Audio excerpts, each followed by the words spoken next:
जी सार्वत्रिक निवडणूक होतीये, या निवडणुकीच्या माध्यमातून आपल्या काशेगावामध्ये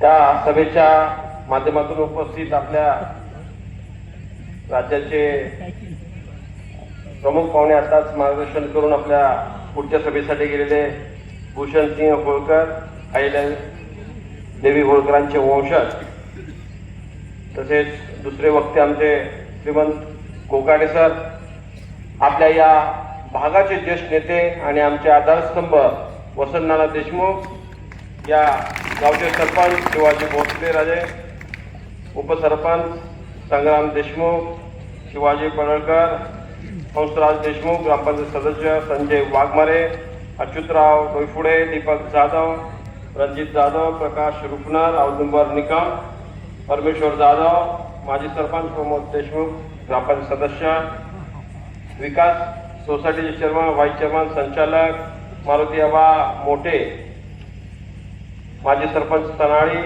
दिलीप लवटे, माजी सरपंच तनाळी, आजचे आमच्या पंढरपूर शहराचे नगरसेवक, आजच राष्ट्रवादी काँग्रेस पक्षात प्रवेश केलेले नितीन काळे, प्रदेश सचिव युवा मोर्चा, धीराज सर्वगुण, नगरसेवक पंढरपूर, आदम बागवान, या गावचे आमचे मित्र पत्रकार रवींद्र कोळी, सर्वच ग्रामस्थ, तरुण मित्रमंडळ आणि माझ्या माता भगिनींनो, नानांनी मगा त्यांच्या भाषणामध्ये स्पष्टपणे सांगितलं. मला पण एक जाहीर करायचं वाटतंय.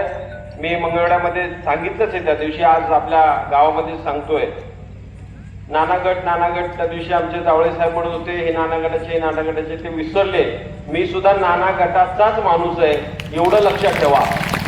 उद्या जरी त्या पदावर बसलो तर आमदार फक्त नावासाठीच अनिल सावंत असेल.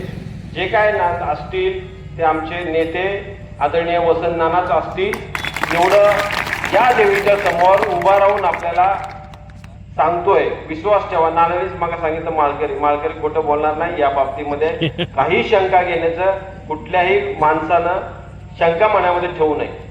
माझं नानांचं आधीपासूनच ओळख आहे. आमच्या सगळ्या या राजकीय घडामोडी मध्ये होत असताना नानांनी माझ्या आधी नानांचं माझं बोलणं झालं होतं. नाना या मतदारसंघासाठी इच्छुक आहे, तुम्ही नानांना कधी पण विचारू शकता. मी नानांना म्हटलं नाना तुम्ही उभं राहा. मंगळवेढा तालुक्यामध्ये त्या कोपऱ्यामध्ये एक कारखाना चालू होतोय, त्या भागातली सगळी जबाबदारी हा अनिल सावंत उचलेल. नाना बोललो होतो का नाही? त्यामुळं या भागातला पहिला मी माणूस असेल. नाना म्हटलं तुम्ही उभा राहा, या भागातून मी सहकार्य करतो. तुमच्या या 22 गावं असतील, शहर असेल, या सगळ्या गटामध्ये नानाचं वर्चस्व आहे हे नाकारून चालणार नाही आणि त्याची मला चांगली माहिती आहे. त्याच्यामुळे आमच्यामध्ये कुठलाही गैरसमज नाही. आम्ही आदरणीय शरदचंद्रजी पवार साहेबांच्याकडं उमेदवारी मागायला मिळून गेलो होतो, सगळ्या गळापडीमध्ये मिळून होतो.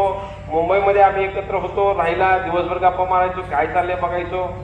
ज्याला मिळेल त्याचं काम करायचं, बाकीचा तिसरा कोणी आला तर त्याचं ऐकायचं नाही, आमचा अभिप्राय होतो. त्याच्यामुळं ही माळ राष्ट्रीय काँग्रेस पक्षाचे अध्यक्ष माननीय शरदचंद्रजी पवार साहेब, जयंत पाटील साहेब असतील, आदरणीय सुप्रियाताई असतील, महाविकास आघाडीचे सगळे नेते असतील, काँग्रेसचे लोक असतील, शिवसेनेचे लोक असतील, सगळ्यांनी माझी उमेदवारी मान्य करून आज चांगल्या पद्धतीचं आपण या भागामधलं वातावरण बघतोय.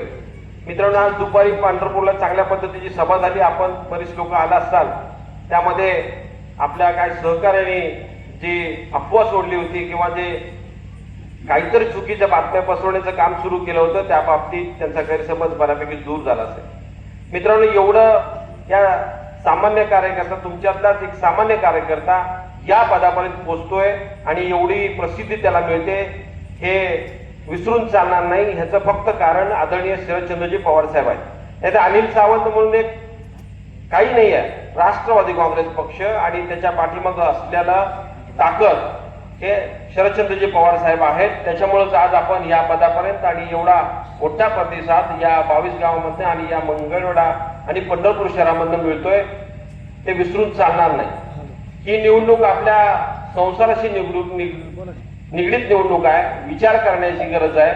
मला वाटतं आपल्या नानाने रांजणीमध्ये काल सांगितलं, जवळजवळ 7 ते 8 कोटीचा निधी नानाने त्यांच्या जिल्हा परिषद गटामधनं दिलाय. त्याचं उद्घाटन आपणच आमचे चुलते आदरणीय सावंतसाहेब दवाखाना एवढा मोठा केला.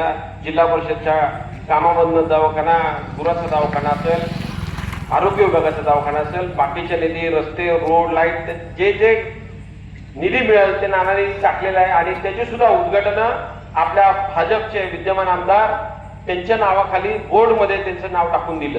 म्हणजे नानाने पैसे आणले, नानाने ते काम केलं. अशाच पद्धतीचं सर्वच भागामध्ये त्यांनी ते बोर्ड लावण्याचं काम केलंय.